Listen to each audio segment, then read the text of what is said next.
उपवासात काहीतरी वेगळं चविष्ट आणि झटपट हवंय मग शिंगाड्याच्या पिठाचा हा गोड शिरा एकदा नक्की करून बघा. एवढा मऊ आणि एवढा स्वादिष्ट होतो की उपवास दररोज असावा असं वाटावा. चला रेसिपीला लगेच सुरुवात करूयात. त्याआधी शुभज्योत रेसिपी चॅनलला लगेच सबस्क्राईब करा, कारण नवनवीन रेसिपी नेहमी तुमच्यासाठी घेऊन येत असते. चला शिंगाड्याच्या पिठाचा शिरा बनवण्यासाठी 1 वाटी शिंगाड्याचं पीठ, अर्धी वाटी साखर, काही ड्रायफ्रुट्स आणि वेलची घेतली. सगळ्यात आधी वेलची आपण साखर घालून थोडीशी बारीक खलबत्त्यामध्येच करून घेणार आहोत. मिक्सरला वाटून घेतली तरीही चालेल, पण थोड्या क्वांटिटीमध्ये जर वेलची असेल तर मिक्सरला छान बारीक होणार नाही. त्यामुळे मी खलबत्त्यामध्ये ती थोडीशी ओबडधोबड अशी कुटून घेतली आहे. हा शिरा अतिशय झटपट असा होतो. फक्त 5 ते 10 मिनिटात हा शिरा तुम्ही तयार करू शकता. आता चला पुढची कृती करताना पाऊण वाटीत दूध मी गरम करायला ठेवले. या दुधामध्ये तुम्ही दुधाऐवजी पाणी घातलं तरीही चालेल, परंतु दुधामुळे छान शिऱ्याला एक रिचनेस येतो आणि चवही छान येते. आता शिरा बनवण्यासाठी सगळ्यात आधी पॅनमध्ये 4 ते 5 चमचे तूप घालून घ्या. तुम्हाला जर तूप घालायचं नसेल तर मग शेंगदाण्याचं तेल घातलं तरीही चालेल, परंतु गोड पदार्थांमध्ये तूप जास्त छान लागतं, त्यामुळे आवर्जून तूपच घाला. आता तुपावरती हे पीठ घालायचं आणि पीठ आपण छान खमंग असं भाजून घ्यायचंय. अगदी लाल कलर येईपर्यंत आपण याला भाजणार आहोत. जेवढं तुम्ही हे पीठ छान भाजून घ्याल तेवढा तुमचा शिरा अतिशय खमंग असा होणार आहे. जर तुम्ही मोठ्या फ्लेमवर भाजला तर पीठ छान भाजलं जाणार नाही. त्यामुळे अगदी लो फ्लेमवरती छान खमंग असा भाजायचा आणि मध्ये मध्ये तूप घालत राहायचं. जर तुम्हाला वाटलं भाजताना तूप कमी वाटतंय तर थोडं थोडं तूप घालत राहा. इथे मला चमचे तूप लागलं. तूप तुम्ही तुमच्या आवडीप्रमाणे कमी जास्त करू शकता. आता हे पीठ भाजत असताना मी यामध्ये ड्रायफ्रुट्सही घालून घेतलेत. काजू आणि बदाम याचे छोटे छोटे तुकडे करून मी ह्या पिठाबरोबर भाजून घेतलेत. पीठ छान भाजलं गेलं की यामध्ये घालायची आहे साखर. इथे 1 वाटी पिठासाठी मी अर्धी वाटी साखर वापरली आहे.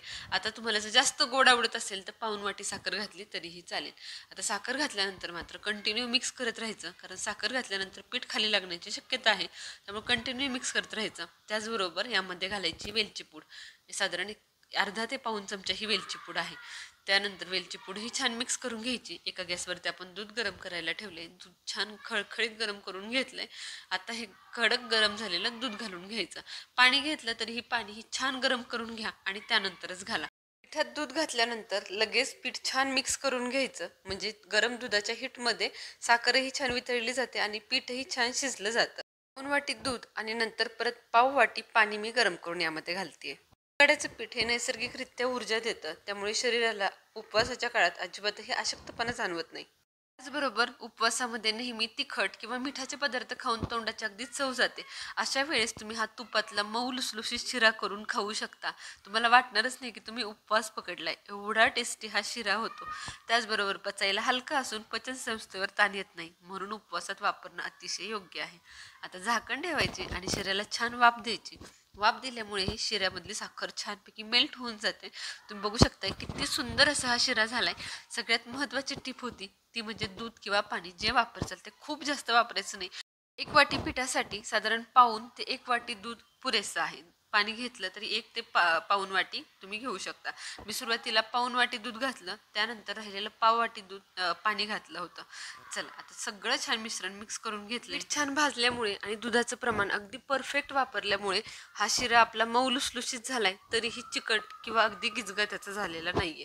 चला या सगळ्या टिप्स फॉलो करून तुम्ही या उपवासात हा खमंग स्वादिष्ट आणि गोड शिरा नक्की बनवून बघा. कशी वाटली रेसिपी हे मला कमेंट सेक्शनमध्ये सांगायला विसरू नका. व्हिडिओ आवडला असेल तर लगेच लाईक करा. बनवायचं असेल तर सेव्ह करा. कोणाकडून बनवून घ्यायचं असेल तर शेअर करा. भेटूयात पुन्हा एकदा अशाच नवीन रेसिपी